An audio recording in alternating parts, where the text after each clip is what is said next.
Hello friends, कैसे हो आप सभी। उम्मीद करता हूं शानदार होंगे, बिल्कुल स्वस्थ होंगे और अपनी अपनी स्टडी को बहुत बेहतरीन तरीके से कर रहे होंगे। तो मैं अजय कुमार आज फिर से आपकी सेवा में प्रेजेंट हूं, आपकी सेवा में आया हुआ हूं और दोस्तों बेहतरीन क्वेश्चन लेकर के आया हूं। ठीक है, और आपसे आज एक बात हमें यह भी कहनी थी कि आज आपकी जो डेट है वो 9 डेट है दोस्तों। अब समय नहीं बचा हुआ है, सिर्फ एक हफ्ते की बात है, सिर्फ एक हफ्ते की बात। ठीक है, उसके बाद आपके एग्जाम स्टार्ट हो जाएंगे और फिर कुछ ही दिनों में खत्म भी हो जाएंगे। ठीक है, तो दोस्तों जो समय बचा हुआ है, please high humble request all of you कि जितना ज्यादा हो सके उतना रिवाइज कीजिए। कोई नई चीज पढ़ने की आवश्यकता नहीं है आपको, नया पढ़ने का टाइम है भी नहीं। जो आप पढ़ चुके हो केवल उसी का रिवाइज करना है, वो भी मतलब जितना रिवीजन कर सकते हो दोस्तों उतना करो, क्योंकि रिवीजन ही मस्ट है और रिवीजन ही इंपॉर्टेंट है। ठीक है, ये बात ध्यान रखना आप। और हम भी आपका रिवीजन ही करा रहे हैं, जितने भी PYQs हैं सबका। ओके, बेहतरीन से बेहतरीन क्वेश्चन और आपका मैथ कंप्लीट ही होने वाला है, कोई दिक्कत नहीं है। इसके बाद लास्ट चैप्टर है बस प्रोबेबिलिटी। ठीक है, फिर आपका खत्म सिलेबस, है ना। तो इसीलिए दोस्तों बस प्रैक्टिस खतरनाक रखनी है अपनी। ठीक है, जो पढ़ चुके हो ना उसका रिवीजन इतना कर दीजिए, इतना कर दीजिए कि अगर उसमें से क्वेश्चन आता है तो वो छूट लेना चाहे, बस छूटे ना, बस इतना ध्यान रखना। ठीक है, और हमारे लायक अगर कोई सेवा हो तो आप हमें जरूर बताइएगा, हम आपकी सेवा में ही बने हुए हैं। ठीक है, और आपके लिए ही हम इस चैनल पर आए हैं दोस्तों। ठीक है, तो चलिए शुरुआत करते हैं आज के अपने इस नए क्वेश्चन की। बेहतरीन क्वेश्चन है। ठीक है, चलिए देखिए, solve the linear programming problem. ठीक है, ये लीनियर प्रोग्रामिंग प्रॉब्लम है, हमें सोल्व करनी है। ठीक है, ग्राफिकली मेथड से, और मैक्सिमाइज z इक्वल्स टू इतना। ये जो आपका z दिया हुआ है, z क्या होता है आपका ऑब्जेक्टिव फंक्शन। तो ये जो ऑब्जेक्टिव फंक्शन है इसको मैक्सिमाइज करना है, कहने का मतलब इसकी मैक्सिमम वैल्यू बतानी है। और आपके जो कॉन्स्टेंट्स दिए हुए हैं, जो कॉन्स्टेंट्स हैं वो ये हैं, सब्जेक्ट टू द कॉन्स्टेंट, ये। ओके, 2024 में आया है, 3 मार्क्स का क्वेश्चन है, मस्त क्वेश्चन है। अब इस चैप्टर के जितने भी क्वेश्चन आएंगे वो कोई 4 मार्क्स का, कोई 5 का, बिल्कुल ऐसे ही कराने वाले हैं दोस्तों, बढ़िया से बढ़िया क्वेश्चन। ठीक है, तो मिस ना करें बस क्लास को। ठीक है, हो सकता है इन्हीं में से क्वेश्चन आ जाए, और अगर ये नहीं आते हैं सेम टू सेम तो इनके जैसा ही आएगा कंसेप्ट बेस्ड। ठीक है, आप बिल्कुल टेंशन ना लें। ठीक है, चलिए तो देखो, जब हमने ये चैप्टर स्टार्ट किया था, करते हैं इस क्वेश्चन का सॉल्यूशन, तब ही आपको बता दिया था इसका कंसेप्ट। ठीक है, अब देखो, जब हम इन्हें सोल्व करते हैं तो सबसे पहले क्या करते हैं, ये जो आपके क्या दिए हैं कॉन्स्टेंट्स हैं, ठीक है, वैसे इन्हें क्या बोलते हैं, इनइक्वालिटीज बोलते हैं, इनइक्वालिटीज। ओके, तो सबसे पहले इन इनइक्वालिटीज को इक्वेशन की फॉर्म में लिखते हैं। ठीक है, क्या लिखते हैं, इक्वेशन की फॉर्म में। देखो हम आपको बोलकर समझा रहे हैं सब कुछ, ठीक है, इसलिए हम ज्यादा नहीं लिखेंगे। ठीक है, बोलकर बता रहे हैं तो फिर ज्यादा लिखने की आवश्यकता क्या है, लेकिन आपको एग्जाम में लैंग्वेज भी लिखनी है। ठीक है, हम आपके सामने क्वेश्चन कर रहे हैं। ठीक है, देखिए हमने इक्वेशन की फॉर्म में लिख देंगे। सबसे पहले क्या कर देंगे ना, ये जो है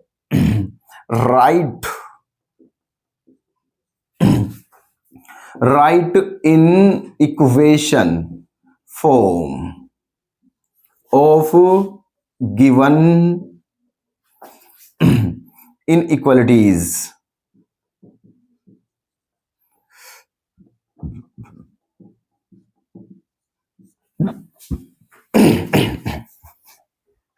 ठीक है, ये जो इनइक्वालिटीज दी हुई हैं, इनइक्वेशंस कह दीजिए। ठीक है, इनको किस फॉर्म में लिखना है, हमें इक्वेशन की फॉर्म में लिखना है, जितनी भी दी हुई हैं। तो क्या हो जाएगा, ये हो जाएगा x plus Y equals to 6, equation first, है ना, x equals to 2, equation second. Okay, और y इक्वल्स टू 3, इक्वेशन 3। ठीक है, ये लिख दिया है हमने, इन्हें इक्वेशन की फॉर्म में लिख दिया है। सही है, अब क्या करें, देखो अब हम निकालते हैं पॉइंट। क्या निकालते हैं, पॉइंट। ठीक है कैसे, देखिए यहां, अगर यहां पर इफ x इक्वल टू 0, अगर यहां x 0 रख दे तो y की वैल्यू क्या आ जाएगी, 6। इफ y इक्वल्स टू 0, अगर y की वैल्यू 0 रख दे तो x की वैल्यू क्या आ जाएगी, 6। तो इसके पॉइंट्स क्या आ गए हैं आपके, इसके पॉइंट्स क्या आ गए हैं आपके, 0,6 एंड 6,0।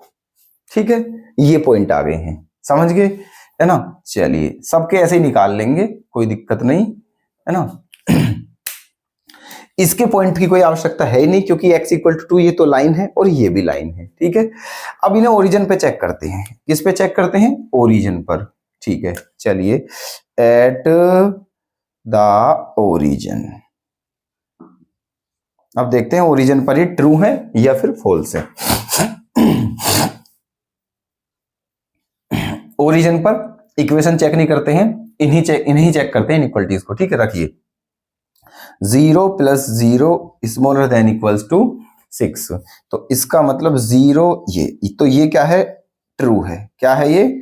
ट्रू है ओरिजिन पर, क्योंकि जो 0 है वो स्मॉलर देन 6 होती है। बिल्कुल सही बात है, ठीक है, ट्रू। चलिए यहां देखिए ओरिजिन पर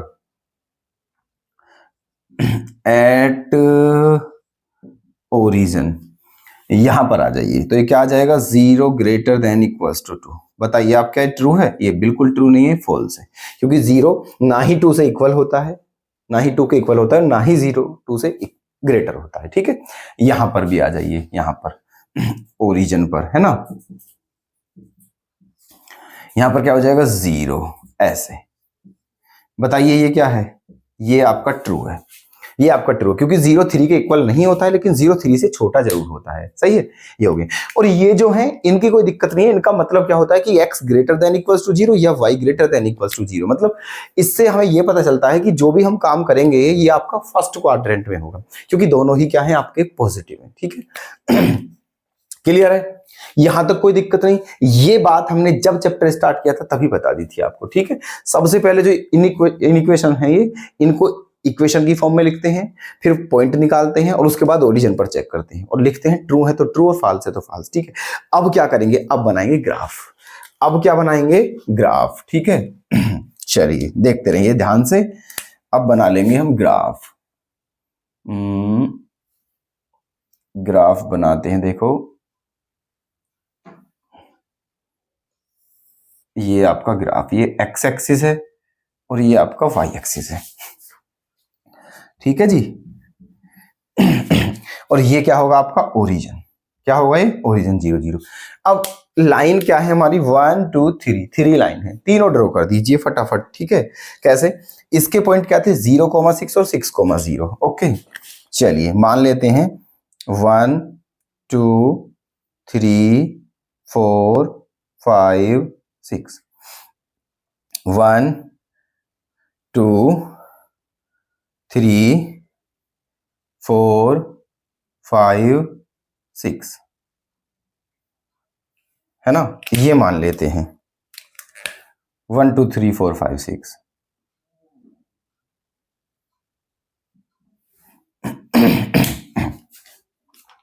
ठीक है, देखो स्केल तो है नहीं हमारे पास, हम ऐसे ही हाथ से अपना मतलब जो है अप्रोक्स लगा रहे हैं, मतलब जो लगभग मान रहे हैं। ठीक है, चलिए 6,0 कहां पर है आपका? यहां पर, ये रहा 6,0 और 0,6 कहां है? यहां पर। अब इस लाइन को आप ड्रॉ कर दीजिए फटाफट जल्दी से, है ना। ये रही, ठीक है। ये वाली लाइन ड्रॉ हो गई है। अब ये वाली, ये लाइन क्या है? x equal to 2, x equal to 2, x equal to 2 तो यहां पर है, यहां पर ऐसे ड्रॉ होगी ये लाइन, ऐसे।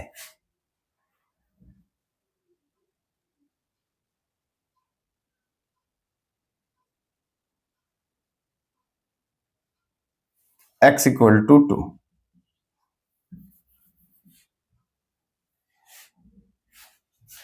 ठीक है, x इक्वल टू 2। उसके बाद क्या है? y equals to 3, y equals to 3, 1 2 3, y equals to 3, यहां पर ऐसे। ये कोई दिक्कत? कोई दिक्कत? यहां तक आपकी तीनों लाइन है, तीनों लाइन ड्रॉ हो चुकी हैं ग्राफ पर, क्योंकि क्वेश्चन ग्राफिकली ही सोल्व करना था। ठीक है, ये आ गए हम यहां तक। अब इनके लिखते हैं पॉइंट। क्या लिखते हैं इनके पॉइंट?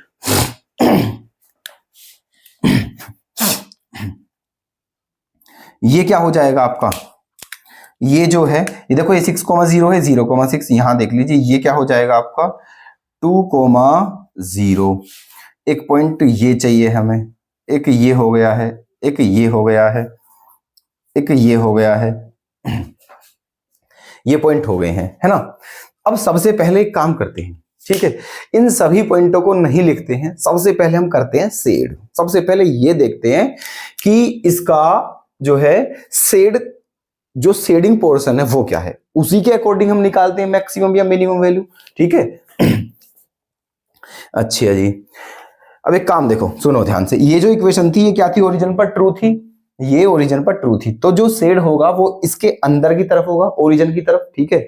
ये रही आपकी ये शेड अंदर की तरफ होगा, ठीक है। अच्छा, x इक्वल टू 2, ये जो x इक्वल टू 2 है शेड, क्योंकि ये क्या है ओरिजिन पे फॉल्स है, तो शेड इसके बाहर की तरफ होगा, समझना। और ये जो है ये भी क्या है ट्रू, y इक्वल टू 3 इसके अंदर की तरफ होगा। तो ध्यान से देखना, वो पोर्शन देखो इस लाइन के, ये जो है इस लाइन के अंदर होना चाहिए पोर्शन, ठीक है, और ये जो लाइन है इसके बाहर होना चाहिए और इसके अंदर होना चाहिए। तो ध्यान से देखो, क्या ये नहीं है वो पोर्शन, ध्यान से देखो,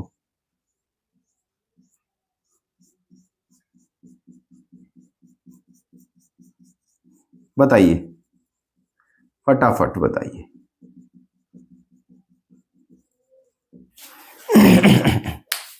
देखो ये जो है ये इस लाइन के अंदर है, इस लाइन के बाहर है और इस लाइन के भी अंदर है, तो ये वो पोर्शन है जो शेडिंग पोर्शन है आपका, ठीक है। इन तीनों से जो घिरा हुआ है, ठीक है, और तीनों को सेटिस्फाई भी करता है, ठीक है। ये हो गया। अब हमें केवल किस किस पॉइंटों की आवश्यकता है, एक इसकी, एक इसकी, एक इसकी और एक इसकी, बस केवल इन 2 पॉइंटों की आवश्यकता है, ठीक है। अब देखिए ये पॉइंट क्या होगा, ये यहां पर x की वैल्यू कितनी थी 2 और y की वैल्यू कितनी थी 3, तो ये पॉइंट क्या हो जाएगा आपका 2,3 हो जाएगा। क्या हो जाएगा ये पॉइंट 2,3। अब देखते हैं इसको, ये क्या होगा, यहां पर y की वैल्यू कितनी है 3 है, x की वैल्यू देखनी है केवल, x की वैल्यू, ठीक है, x की वैल्यू क्या आएगी। ठीक है, देखो अगर हम ये सारी जो लाइन है बाकायदा इन्हें स्केल से ड्रॉ करें, स्केल से बिल्कुल, ठीक है, सब कुछ स्केल से लें, तो हमें ये जो पॉइंट होते हैं ये ऐसे ही पता चल जाएगी, ठीक है, कि ये यहां से पता चल जाती है x की वैल्यू कितनी है, यहां से y की वैल्यू कितनी है, तुरंत हमारे पॉइंट वो आ जाते हैं। लेकिन अब ये जो हमने ड्रॉ किया है फिगर, ये बाई स्केल नहीं है, ठीक है, हाथ से क्या है अप्रोक्सीमेशन से, ठीक है, तो इसीलिए थोड़ा कम ज्यादा हो सकता है। इसलिए यहां पर ये जो पॉइंट है, ठीक है, इनको आप क्या करोगे, देखो ये कौन कौन से पॉइंट होंगे, एक तो कौन सी लाइन थी ये y इक्वल्स टू 3 ये वाली, और दूसरी कौन सी है ये वाली, है ना, कहने मतलब ये दोनों लाइन, ठीक है, ये जो पॉइंट है ये इन दोनों लाइनों का इंटरसेक्शन पॉइंट है, इन दोनों लाइनों का इंटरसेक्शन पॉइंट है, समझ गए आप, ठीक है। तो ये इनको सोल्व करने पर जो वैल्यू आती है वही होंगी यहां पर, ठीक है। अब इन्हें सोल्व करना बहुत आसान है, x प्लस वाई कितना है 6 और y की वैल्यू कितनी है 3, जब यहां y की वैल्यू 3 रखेंगे तो x की वैल्यू भी क्या आ जाएगी 3 आ जाएगी, क्या आ जाएगी 3, समझ गए। तो इसका मतलब ये जो पॉइंट है आपके ये क्या होंगे 3,3 होंगे, क्या होंगे 3,3, ठीक है। अच्छा, तो अब हमारे चारों पॉइंट आ चुके हैं जिनकी हमें जरूरत थी, है ना। चाहो तो आप इन्हें नाम भी दे सकते हो, चाहो तो आप इन्हें नाम भी दे सकते हो, इसको मान लेते हैं A, इसको मान लेते हैं B, इसको मान लेते हैं C और इसको मान लेते हैं D, ठीक है, ये मान लेते हैं। अब ये जो है आपके ये जो पॉइंट्स हैं ABCD, इनको क्या बोलेंगे कॉर्नर पॉइंट्स, क्या बोलते हैं इन्हें कॉर्नर पॉइंट्स, क्यों, क्योंकि ये फीजेबल रीजन के पॉइंट्स हैं, ठीक है। जो फीजेबल रीजन होता है आपका, तो जो उसको बाउंडेड करते हैं, ठीक है, वो जो पॉइंट निकलते हैं उन पॉइंटों को क्या बोलते हैं कॉर्नर पॉइंट्स, ठीक है। तो ये पॉइंट्स कॉर्नर हैं। अब हमें ना इससे मतलब है, ना इससे मतलब है, ना ही इससे मतलब है, ना ही इससे मतलब है, बस ये 4 पॉइंट से हमें मतलब है, ठीक है, क्योंकि यही फीजेबल रीजन के कॉर्नर पॉइंट है, ठीक है। अब क्या करना है, ठीक है, अब क्या करना है, तो एक काम करते हैं, देखो चारों पॉइंट्स पर z की वैल्यू निकालते हैं, चारों पॉइंट्स पर z की वैल्यू निकालते हैं। कहां है आप z, ये रहा, है ना, और जो सबसे ज्यादा है, जो मैक्सिमम है, वही क्या हो जाएगा आंसर, ठीक है। चलिए यहां पर निकालते हैं z, ठीक है, एट 3,3 है ना, z एट 3,3 मतलब z की वैल्यू किस पर 3,3 पर, चलिए यहां पर रखनी है तो 2 इंटू 3 प्लस 3 इंटू 3 है ना, 3 2 जा 6 और 3 3 जा 9, 9 और 6 क्या हो गया है 15, ठीक है 15, z एट 2,3 2,3 2,3 तो 2 इंटू 2 प्लस 3 इंटू 3, 2 2 जा 4, 3 3 जा 9 और 4 13, z एट 2,0 तो 2 इंटू 2 प्लस 3 इंटू 0 क्या आ गया है 4 आ गया है, z एट 6,0 6,0 तो क्या आ जाएगा 2 इंटू 6 प्लस 3 इंटू 0 तो क्या आ गया है 12, क्या आ गया है 12, ठीक है। तो सभी पॉइंट्स पर हमने z की वैल्यू निकाल दी है। अब देखो आपके सामने है, अब बता दीजिए इनमें सबसे जो है सबसे बड़ी वैल्यू कौन सी है, मैक्सिमम वैल्यू कौन सी है इनमें से, ठीक है। साफ साफ दिख रहा है मैक्सिमम वैल्यू आपकी 15 है, किस पॉइंट पर 3,3 पर। तो आपकी जो ऑब्जेक्टिव फंक्शन है इसकी मैक्सिमम वैल्यू क्या हो चुकी है 15, और यही हमें बताना था, ठीक है, यही बताना था हमें, यही हो जाएगा आपका आंसर, है ना। तो लिख सकते हो आप, क्या लिखोगे यहाँ पर, maximum value of z equals to 15 at 3,3। तो ये जो ऑब्जेक्टिव फंक्शन है आपका, इसकी मैक्सिमम वैल्यू 15 है, किस पॉइंट पर है 3,3 पर। ओके, तो उम्मीद करता हूं आपके समझ में आ गया होगा, ठीक है। सारा क्वेश्चन आपके सामने है, इस तरह से करने होते हैं ये क्वेश्चन, और इस टाइप का क्वेश्चन जरूर आएगा, आप समझ लेना बस ध्यान से, ठीक है। नोट जरूर कर लें, अगर कोई कमी रह गई हो तो कमेंट हमें बता दीजिए करके, ठीक है। फिर से आ जाएंगे आपकी सेवा में, बिल्कुल चिंता करने की कोई जरूरत नहीं है, ठीक है। तो चलिए दोस्तों, कर फिर आपके साथ ऐसे ही मुलाकात करते हैं, ऐसे ही गजब क्वेश्चन के साथ बने रहिएगा और हमें मोटिवेट भी करते रहें दोस्तों। धन्यवाद।